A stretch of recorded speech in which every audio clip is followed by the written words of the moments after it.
this is an iHeart podcast. Guaranteed human. With no fees or minimums on checking accounts, it's no wonder the Capital One bank guy is so passionate about banking with Capital One. If he were here, he wouldn't just tell you about no fees or minimums. He'd also talk about how most Capital One cafes are open 7 days a week to assist with your banking needs. Yep, even on weekends. It's pretty much all he talks about, in a good way. What's in your wallet? Terms apply. See CapitalOne.com/bank. Capital One, N.A., member FDIC. Brought to you by the reinvented 2012 Camry. It's ready. Are you? Welcome to Stuff You Should Know from HowStuffWorks.com.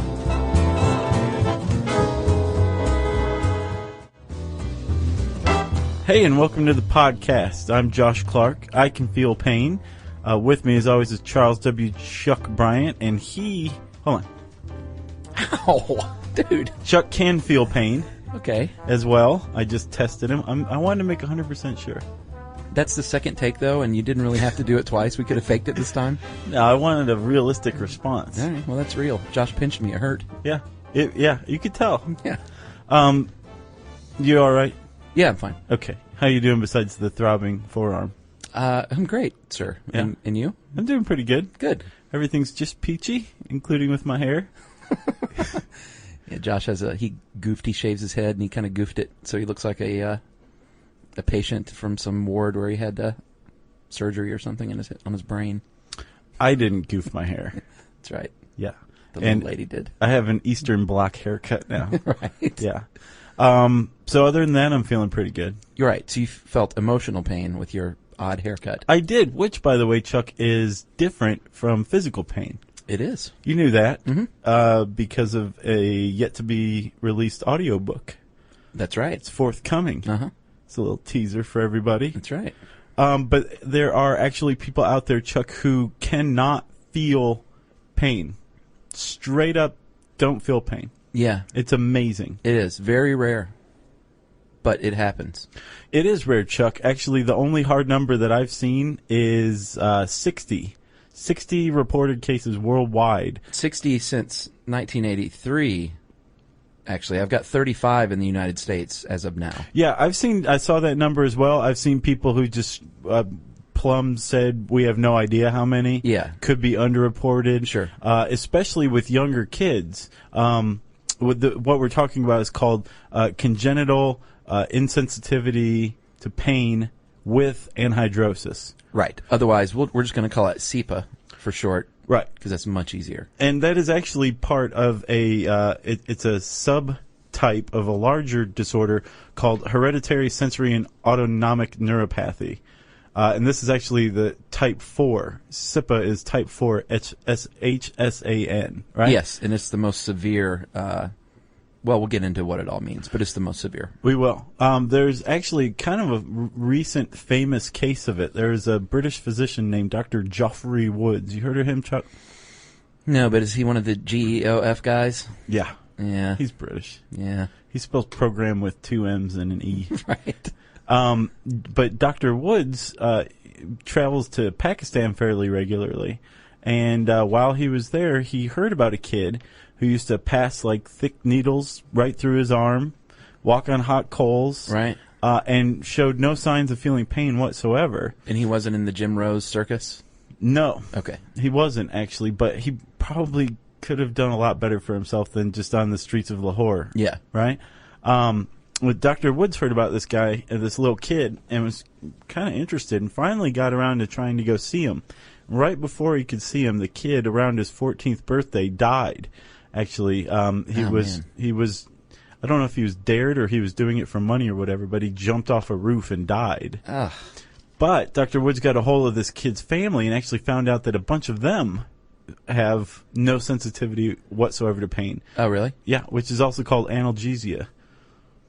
Oh, that's the other word for it? Mm-hmm. Oh, I didn't know that. Yeah, painkillers are called analgesics. Oh, sure. So this would be like the state of not having pain, or having reduced pain would be analgesia. Oh. But this isn't just reduced pain, is it, Chuck?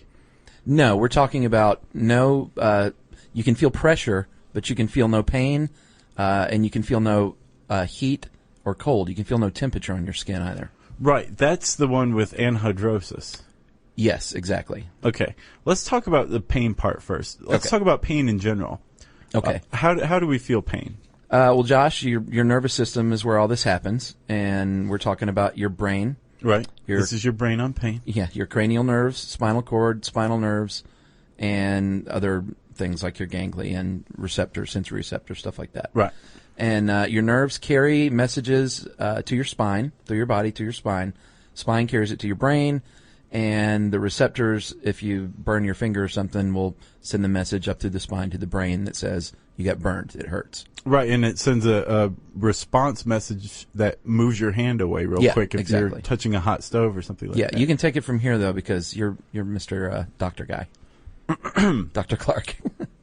Thank you, Chuck. Actually, the sense of pain, the experience of pain is called nociception, right? Yeah. And this is the experience of physical pain as a response to noxious stimuli. And there's actually 4 categories of noxious stimuli. There's mechanical, electrical, thermal, and chemical, right? And we have actually specialized nerve endings, receptors, called nociceptors that are responsible just for sending pain signals. They use peripheral nerves. Right. Thank God for that. Yes, actually, as painful as pain is, we have it for a reason. Sure. Like you said, you're touching a hot stove and your brain says, get your hand off of it, right? We also develop, one theory of how we develop fear, which is good in and of itself as well, is through direct conditioning. That's one of 3 ways we learn fear responses, is through direct conditioning. And part of direct conditioning is experiencing physical pain. Right, because once you've hit the hot stove once, you know that the stove is always going to burn you. Exactly. Or if you're a dumb kid, maybe 2 or 3 times. But eventually you're going to pick it up. Right? Now, what happens with SIPA, as far as I understand, and actually, did you notice as well, there's not a pat explanation of, if you have SIPA, this is exactly what happens to you. Yeah, well, probably because it's so rare. Right, but wouldn't you think that if they could get the group of patients together, they would find like, oh, okay, well, yeah, all of you people are lacking nociceptors. Yeah. So in some patients, the nociceptors aren't there. In other patients, the peripheral nerves that the nociceptors are attached to or use as the information highway aren't there, or else they're not innervated. Right. There's a lot of different ways that this can come about, but it all results in this cardinal diagnosis or diagnostic tool of SIPA, which is you feel no pain and you aren't responsive to temperature either. Right. But nerve conduction is there, right?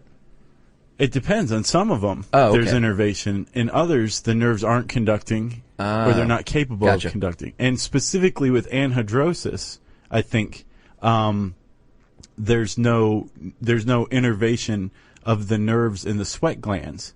So when you start to get hot, there's nothing sending your brain the message, hey, you're getting hot, we need to start sweating so we can cool down. Well, yeah, we should go ahead and say that. That's the A is anhidrosis in after the SIP part, and that's the most severe case, and that's when you don't sweat, which you know how I sweat. I know. I sweat like a You stuck definitely pig. don't have anhidrosis. Remember at the aquarium, I sweated underwater? In like 40-degree water, too. I mean, there was like little chunks of ice floating on the surface of the water, and you had cartoon sweat jumping off your forehead. I did. So I could handle the anhidrosis part, or at least a slight version of that. I could deal with that. Right. And these are our eccrine sweat glands, or our eccrine glands that are responsible for regulation of body temperature. So what they found with the anhidrosis, it seems fairly uniform in that respect, that the SIPA patients don't have innervation, meaning the nerves aren't becoming activated in their sweat glands. Yeah, and that's especially, I mean, it's bad enough because you can overheat just as an adult, but it's really scary with babies with SIPA, because a baby can overheat and die like very easily.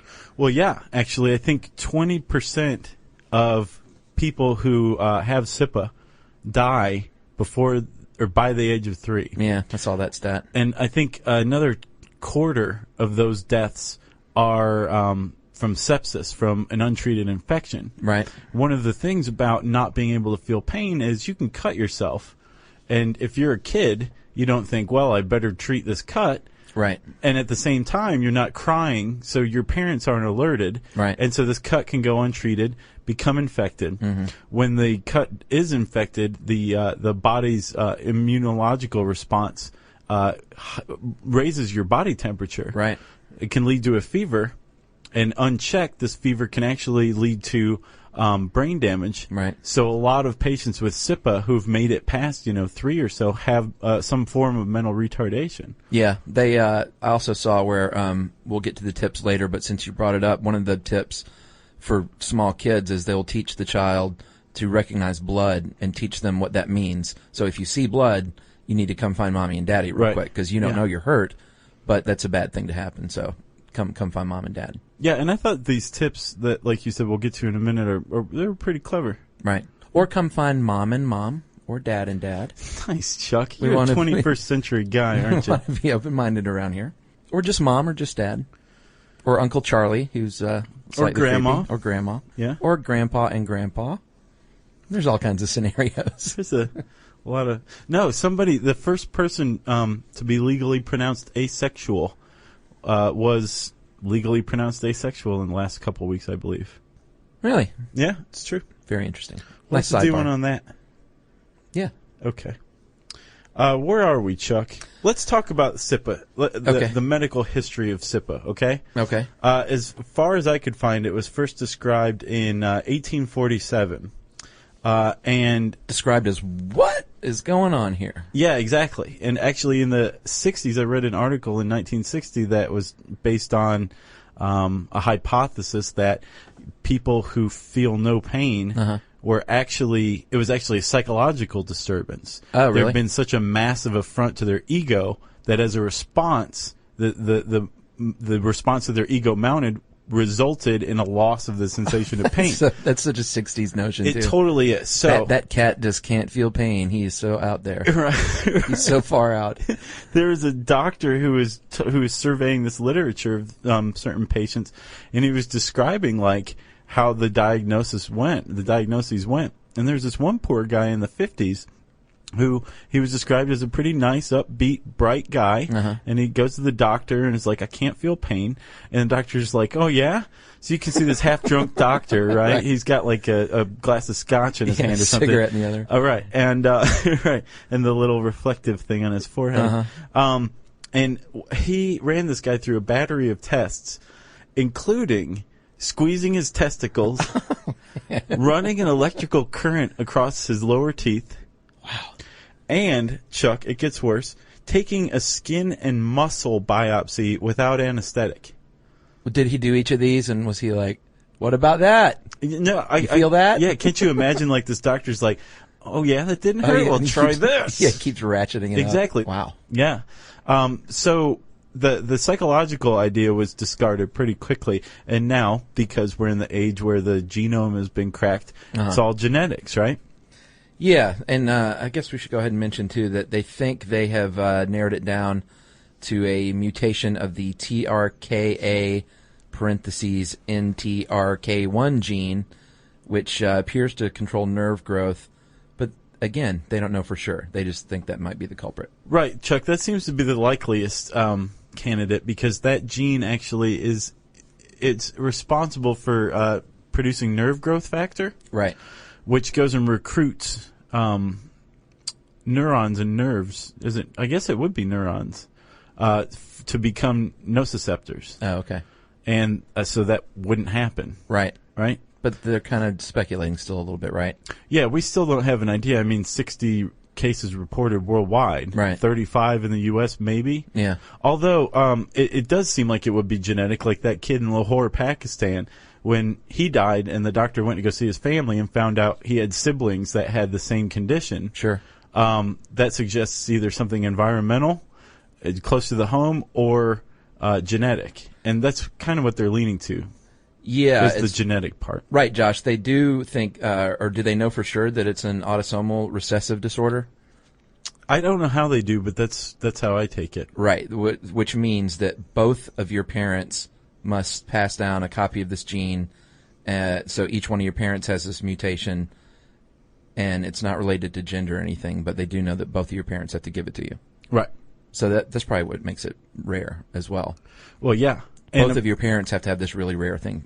Apparently, also, it doesn't affect every ethnic group. Oh, really? Yeah. But I was reading another study on this from, I think, 2000, and it was in, I think, Jerusalem or Tel Aviv, one of the two, and they got together a bunch of kids who had SIPA, and some of them were related, and they took a family history and found that I think 9 of the 13 participants' parents were first or second cousins. So I wonder how much that has to do with something, too. Yeah. Interesting. Yeah. Very interesting. So should we talk about some of the problems? I mean, they're pretty obvious, but there are some that I didn't actually consider. Well, yeah, let's talk about raising a baby with SIPA. How would you first start to recognize that your kid has SIPA? Well, that's a problem because the first way you would probably recognize it is witnessing an accident that should cause your baby to cry, and your baby doesn't cry. Right. That's like, have you ever heard the discovery of ether and nitrous oxide as anesthetics? No. Right here, well, actually it happened in New York City, but a physician from our fair city named Dr. Crawford Long. Yeah, I know. I did a little book report on him when I was like the 4th grade. He was like our 1960s scotch and cigarette doctor, and that he liked to party. Sure. And he noticed that people in the depths of an ether bender would run into walls and gash their foreheads and not have any response to it whatsoever. Aside from laughing hysterically. Right, exactly. Right. Like, look at all this blood. Wow. Yeah, so there's a similarity there. Enough for me to add that tangent. We have Crawford Long Hospital here, too. I know. Look at you with the sidebars. So, like I said, the first thing that will happen is a parent sees an accident and the child doesn't cry. Right. So you're going to have some problems getting diagnosed, though, because it is so rare. In the meantime, the kid could end up with an infection. Sure. And die of overheating or suffer some sort of brain damage. Yeah, true. One of the other big problems with a baby is when a baby tees, a baby just gnaws like crazy, but if they don't feel pain, they may gnaw like straight through their little baby finger without even realizing. Right, or their tongue or their lips. Those are common injuries as well. Yeah, which is just awful. There's also eye scratching. Yeah, well, they said, though, on the teeth, they said that some parents elect to have the baby teeth removed altogether. Right, yeah. And wait for the adult teeth to come in, at which they're an age where they can understand. Like, don't bite through your finger. Yeah, but that's not good either, because then your child has no teeth, and it makes it harder to eat. Right, but it's like, eat baby food for many, many years, or chew right through your tongue. Right. You know? So what was the one you just mentioned? Eye scratching? Yeah, very common. If you are just rubbing your eye or whatever, you pretty much know when to stop. Right. If you are a SIPA patient, you don't know when to stop. I was reading about this 5-year-old girl who blinded herself. She could still see shapes, I believe, but she had one eye removed and scratched the other eye. Wow. And she was 5 and could barely see, and she'd done it to herself. Well, another tip, since we're there, a lot of parents elect to have little baby goggles for their child so they can't get to their eyes. Right. Which is sad. Yeah. Hunger pains. This is interesting. They don't feel hunger pains. Right. So eating isn't something they realize they should do. So they sometimes SIPA patients will set a clock to remind them to eat or to use the potty. Right. Because one of the ways that you know that you have to go number 1 or go number 2 is from the discomfort involved. Right. Your body's alerted, like, you need to evacuate your bowels. And so you go evacuate your bowels. But if you don't have any sense of discomfort whatsoever, you aren't going to go to the bathroom. You can suffer constipation, all manner of horrible results from that, from holding it too long. Yeah, for sure. Fractures are very common, obviously. You can slam your hand in a door, won't feel the pain, won't realize you got a broken hand. And joints, too. This is something I hadn't thought of either. Yeah, me too. But consider this, like, how many times have either one of us moved in our chairs during this podcast? And the reason we're moving, shifting, is because it's become uncomfortable to lean on that joint. So we move and put our weight on another joint. Yeah, that's your body telling you to shift so you're not putting too much stress on anything. Right. If you don't shift, then all of that weight is on that joint. And this can actually result in Charcot joints.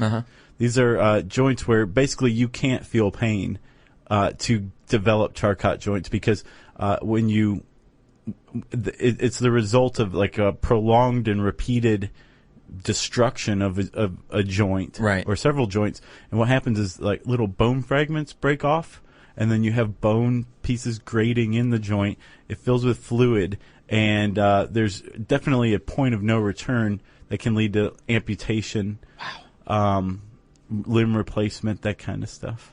Jeez. Well, since we're kind of doing the problem tip thing, one of the tips. Are we? Well, I think we have so far. One of the things that they recommend is occupational therapy, so they can teach your child different ways to sit and do physical tasks to like put the least amount of stress possible on those joints. Right. Or they may say your kid needs to be in a wheelchair a little more than he or she is. True. And again, very sad. This whole thing is just one of the most depressing, rare disorders I can think of. Yeah.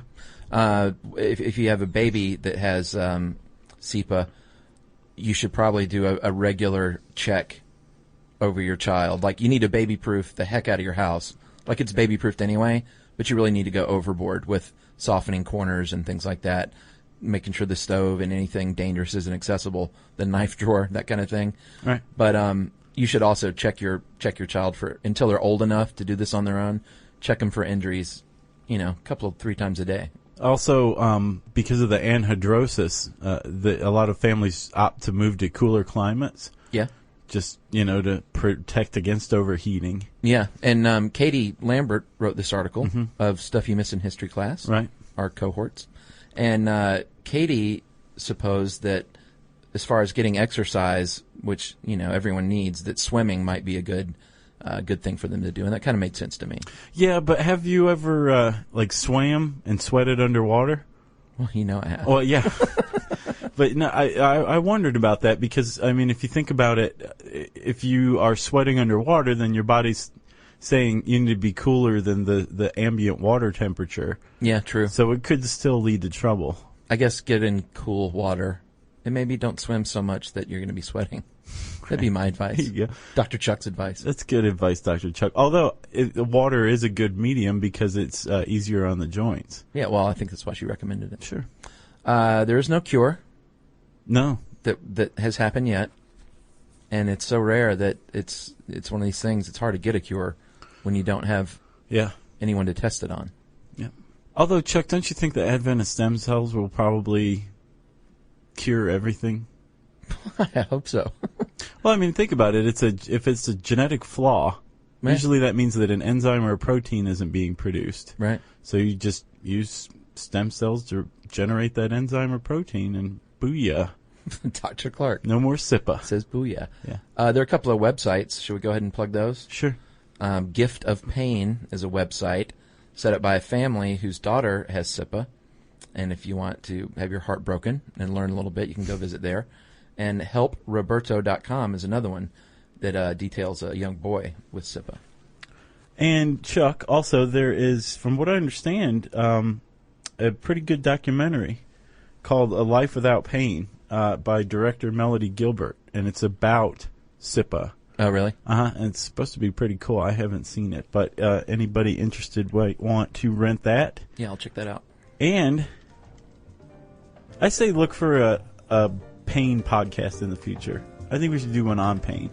Josh and Chuck's House of Pain. Do you know how many times I'm going to pinch you during that thing? It's going to be rough. Hopefully no more than once. Oh, it'll be more than once. All right. If you want to learn more about SIPA, type in CIPA in the handy search bar at howstuffworks.com. That means it's time for listener mail. Yes, sir. Wait. Really? Yeah, exactly. Okay. Chuck, I want us to give a special shout out. That's right. To 3 sisters, triplets, in fact. We have triplet listeners. Yeah. Helen, Spence, and Echo. Mm-hmm. And they all 3 are voracious Stuff You Should Know listeners. Echo's a cool name. Yeah. Yeah. I like it. Spence goes by Zebra, apparently. This came in when I was on vacation, huh? Yeah, yeah. Because you replied. I did. And you promised a shout out and never gave it. Yeah, we didn't do a shout out, and we are now, though. Come on. They raked me over the coals, and I responded. Yeah, and we typically don't do shout outs because we get requests, and there's just too many of them.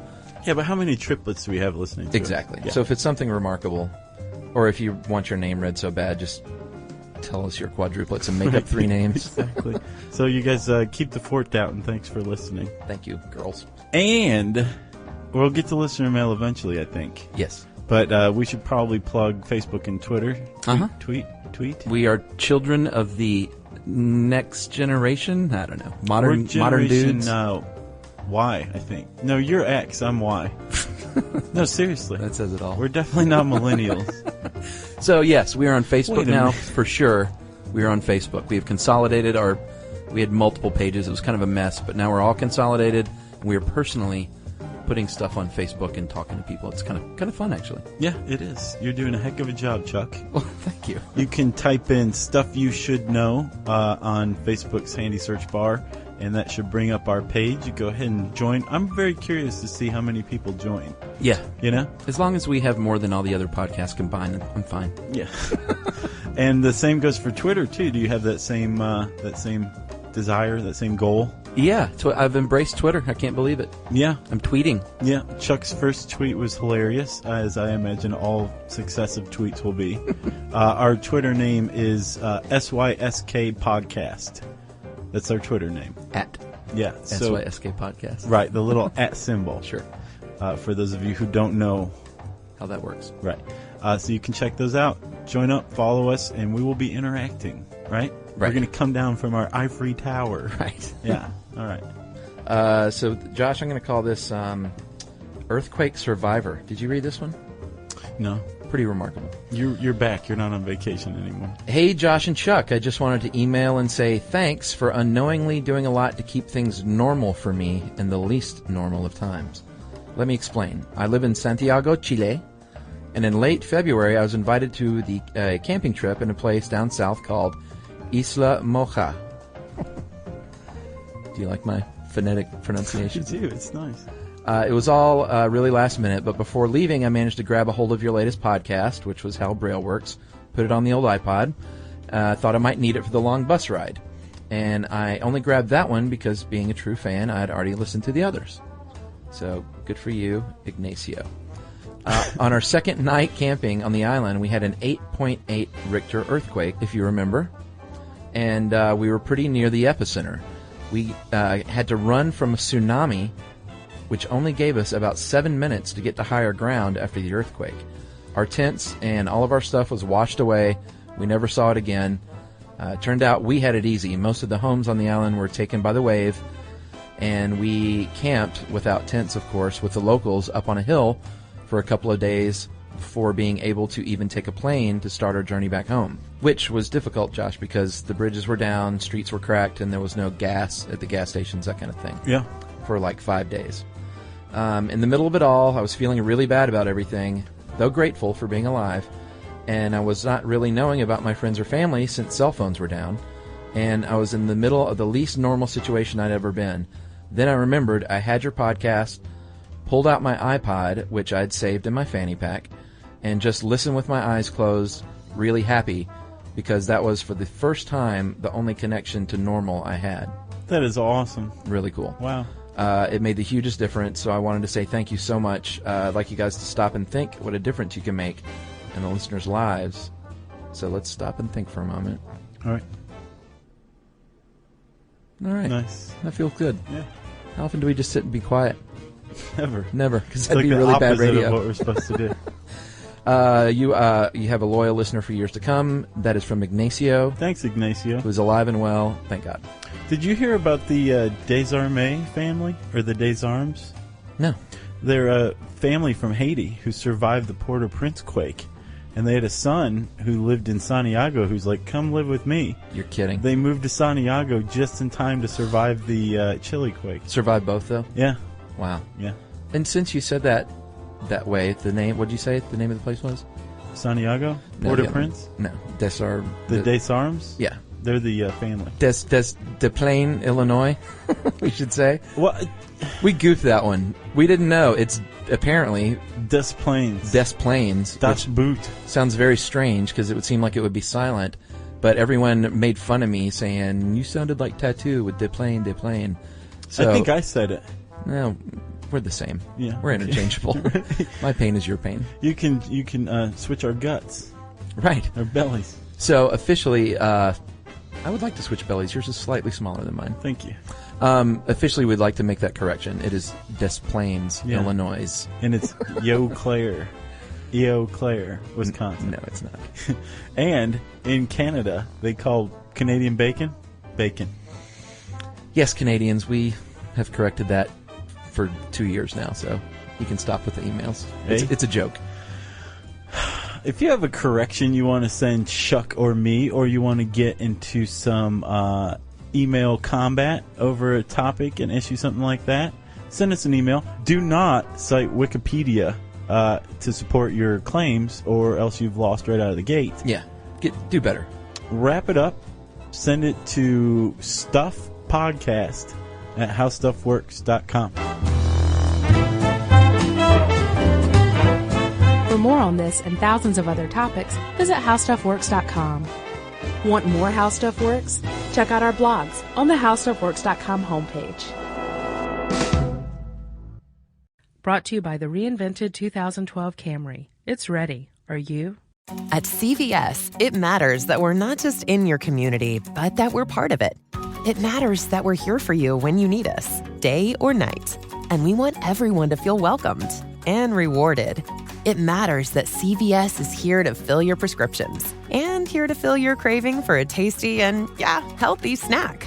At CVS, we're proud to serve your community because we believe where you get your medicine matters. So visit us at cvs.com or just come by our store. We can't wait to meet you. Store hours vary by location. This is an iHeart podcast. Guaranteed Human.